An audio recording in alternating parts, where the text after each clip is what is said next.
all the seats filled right after lunch. This is very impressive. So maybe you just decided you're going to catch some shut-eye after lunch, and if you want to do that, that's also fine. But for the rest of you, my name is Danie Marais. I'm a co-founder in Restore. I've been in this business for more than 20 years. I started off as a developer and then moved on to management positions, and today I'm the product manager or the director of product management for Restore. And it's been fascinating for me to watch how this industry has developed and evolved over the last 20 years, starting with the .com boom all the way to the data explosion that we have today. So if we look at data management, you cannot help but notice there's a massive difference between the experience that we have at home and the one that we have at the workplace. So at home, when we want to watch a movie, we are all subscribed to Showmax or to Netflix, and whenever we want to watch something, we simply choose what we want and we sit down and we watch it straight away. We don't have to wait, we don't have any hassles, it's just immediate there and on demand. If we look at music, streaming services like Spotify has more than 30 million songs for us to choose from. And iTunes claim to have more than 40 million songs. So not only do we have a massive variety that we can choose from, but once we start using the services, then they start to learn from that, and then they make intelligent suggestions about what other things that we can listen to, or other artists that we may find interesting. Not only that, we also have the option to upload our entire CD collection to the cloud and then listen to that on demand on the device of our choice. So they make our whole music experience, they make really simple and easy and pleasurable. Let's move on to Google Photos. I mean, I don't know about you, but there are way too many photos on my cell phone to sort and to find and to categorize. Fortunately, with Google Photos, I don't have to do that, because Google Photos takes away the necessity to go and categorize things. When I need to find something, I simply type in the person's name, or the time that I took the photo, or the place, or I can even search for a prominent object in the photo, and Google Photos will find it for me. So the other day I was looking for, I had to fill in the registration number of my wife's car somewhere. So I literally opened Google Photos and I searched for number plate, and the third photo that I found was of my wife's car, and I could see the number plate. So this is really practical stuff, and it's really changing the way that we use technology. The other day I got a message from Google Photos saying that, by the way, I see your device is full, and you can free up more than 10 gigabytes of space because the photos on your phone has already been uploaded to the cloud. So suddenly I can just press a button and immediately I've got 10 gigabytes of extra space available. They're also bringing out artificial intelligence to help us make simple things even easier. So for instance, if they see that the photo has been underexposed, they bring up a little message that says fix brightness. And if you just tap on that, it automatically adjusts the settings just to the right levels so that your photo is crisp and clear. So in the home, we've got these fantastic experiences that makes our lives really simple and easy. And the best of all is these either come completely free or at a very, very low cost. So let's compare that to what we've got at the workplace. Firstly, you'll agree with me that corporate data, or data that we have at the work, is from a monetary point of view, is much more valuable, even far more valuable than our personal data. Our personal data has sentimental value, but corporate data has monetary value. It's the lifeblood of a company. In fact, most corporates or most companies, if they ever were in a position to lose all their data, they typically close their doors. Because without the lifeblood of your business, the business cannot survive. And the recent spike in ransomware attacks is just testimony to the same fact that people are willing to pay thousands of dollars to get their data back, because without that data, your business is really in big trouble. So data is valuable. Secondly, data is growing exponentially. It's just mind-boggling how quickly it grows. In fact, if you look at the graphs of data growth, it is typically exponential. It is not a linear graph. And that's easy to understand why, because we've got devices, not just many more and more and more devices, but each device is generating more and more data all the time. Photos are getting bigger, the videos are getting high definition. We've got devices all over the place that give us telemetry and that gives us information to help us make decisions. So there's just a massive amount of data. And then data is all over the place. We've got data on our phones, there's data in our tablets, laptops, on our servers, on premises, but also in the cloud, sometimes even in multiple clouds. The thing is about data, especially corporate data, is that all data has not been created equally. All data is not of equal value. So some data is much more valuable than others. For instance, if you look at your e-commerce database, if your e-commerce database goes down, then you literally start to lose money by the minute, all right? But you can compare that to sometimes you have files on your servers that have not been accessed in years, and if they were to be deleted, nobody would probably even notice. In fact, there's many studies that have shown that 60 to 80% of data in the corporate business is what we call rot, which is redundant, obsolete, or trivial. And then there's duplication in there as well. So we sit, as companies, we sit with a lot of data that we either don't need or that has no value anymore. The problem is to distinguish that data from the real valuable data and how to know how to make decisions about that. Furthermore, we have to store all this data somewhere. So there's a massive cost of storage to having all this stuff. And Microsoft says that one of the top 3 line items for corporate expenditure is typically cost of storage. So you must remember that not only do we need the physical hardware that we need to put the data on, that hardware must be managed. It must be installed. It must be, if there's a hardware failure, it must be managed. If you run out of space, somebody has to do something about it, either by deleting some stuff or to add more equipment. So it comes with massive overhead other than just the actual cost of the hardware. Furthermore, you need to be able to control who accesses the data. You must be able to find the data. You must protect the data, and that can either be through a process of replication where you can have expensive hardware to make sure you always have a separate copy of your data available. And if the first one goes down, maybe due to server malfunction, then you can access the second one immediately. Or you need the classical backup scenario where you store a copy somewhere else, and then if you need it back, you must first retrieve it. So all of these come with their own challenges. Some of them are hardware, some of them are software, and some of them are legacy.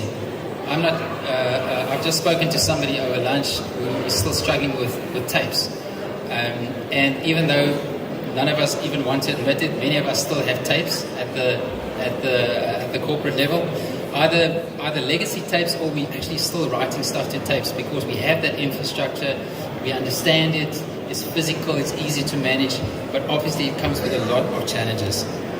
And often we see that multiple technologies are being employed to help us with this data crisis that we have.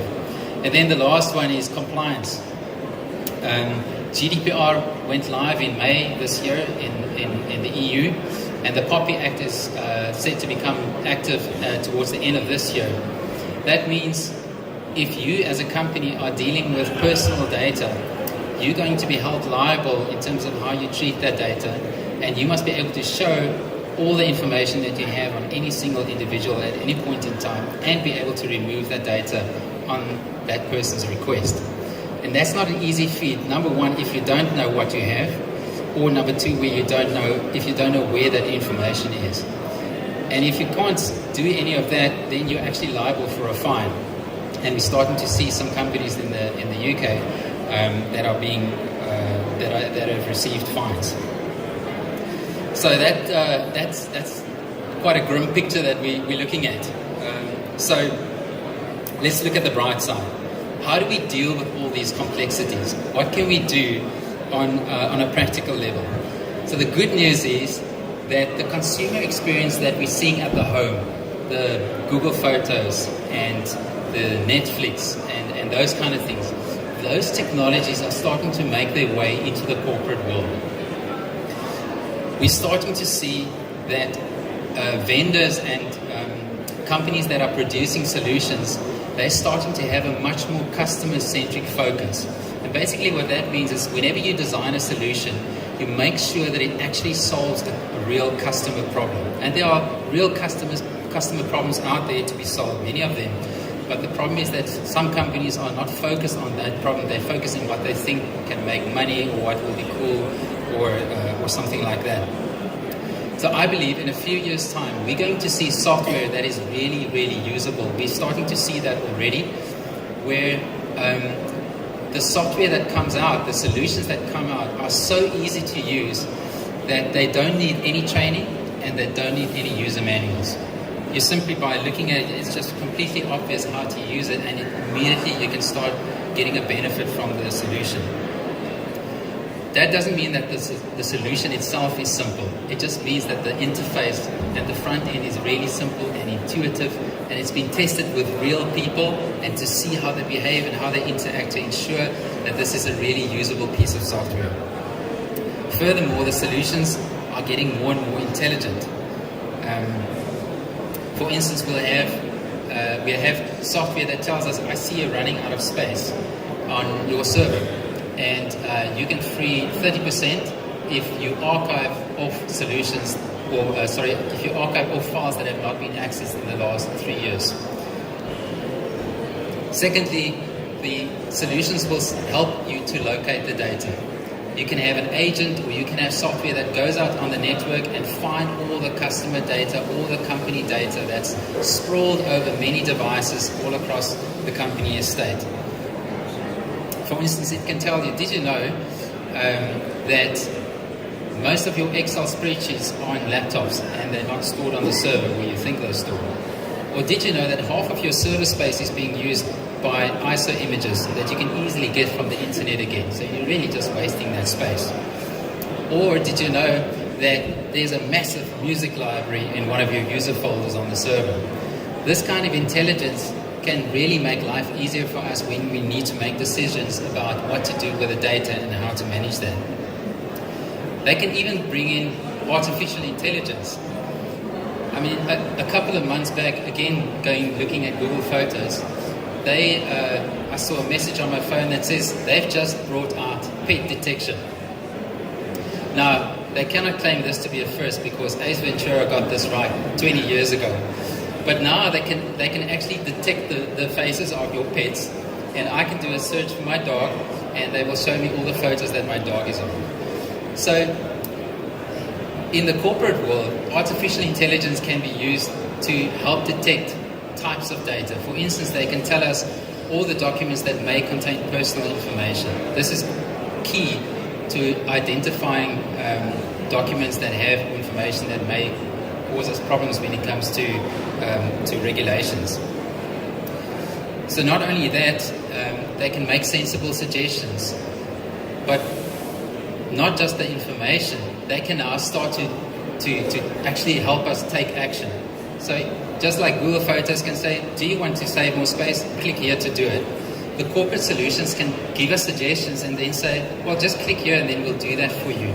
So what they can do is they can help us to move data off to the cloud, for instance, or to tier data, because some data needs to be on premises. Other data you don't need to access straight away. You can afford to wait a couple of seconds for it while it's being retrieved from the cloud. So it can help us to manage cost, it can help us to tier data, it can help us to classify data and contain high-risk data in a specific environment. It can help us with access control. It can help us with all sorts of things. And the software of the future is going to help us do that. And then all of this, we should be able to access from a central management console. So you will have like a control center where you can view where is all my data, what are the risk areas, where are areas that I need to take action on, where can I save cost, and all sorts of things like that. This is where the software becomes really user-centric, and in this case, the users it's us, the corporates. We need to make the decisions. We need to save money. We need to make sense of all this data that's out there. So we're going to have an ability to access data. So all our users on the network, us as corporates, we're going to access the data in a central, easy location. But behind the scenes, some of the data is going to be in the cloud, some of it is going to be on premises, some of it is even going to be archived into Glacier. But it's going to be seamlessly accessible from a single place, and we're going to have a control view as the IT administrator, have a control view in terms of where everything is, and I can make decisions or I can call the shots in terms of where the data should be. So what does this mean for the provider of the future? So we've looked at what the software and the solutions of the future may look like. So what does this mean for the people that are going to create and deliver those solutions? We've seen, and many of the solutions that are with us are from companies that are really big and really strong, and they've been with us for many, many years. And the solutions have been with us for many years. They've tried and tested, and we know that they work. But just like the oil tanker takes really, really long to change direction, these companies have a difficult time to keep up with change, as opposed to companies that are agile and nimble and that can quickly adapt to an ever-changing landscape. The thing is, IT is one of the quickest evolving industries on the planet, and it changes so quickly. If you're not able to keep up with that change, you're going to fall behind. We're starting to see that in the way that the software is being released. In the past, we've had release cycles of years, so every few years you get a new release, maybe every few months. Nowadays, that is moving to weeks and days. And many companies are also looking to continuous deployment, where they can release a feature the moment the development for that has been done. You can immediately release that out into production. So we need companies that can not only adapt to the change, but they can also bring about the change in an effective and an easy way. And if you still take months to bring your new features out to the customers, that's not going to cut it. And then they will have a close relationship to their customers. And that goes back to the customer-centric view of life. If you're not focused on your customers, and by that I mean you have regular conversations with them, you find out from them, you sit with them at their workplace to see what are their needs, what are the problems that they're struggling with, as opposed to guessing what the problems are and making solutions based on those guesses. You need real information, you need real conversations, and that's what the provider of the future looks like. He's going to be very, very closely engaged with the customer and have a very good relationship. Basically, they should be big enough to make a difference, but still small enough to care and to also keep up with the rapid pace of change. So, at home, in summary, at home we see that we have applications and solutions that make our lives simpler, easier, and more pleasurable. We have access to data on demand on the device that we require. We can do that at any point in time. And behind the scenes, our data is intelligently managed on our behalf so that we can get on with the more important things like living our lives. For the business world, that is what the future of data management looks like.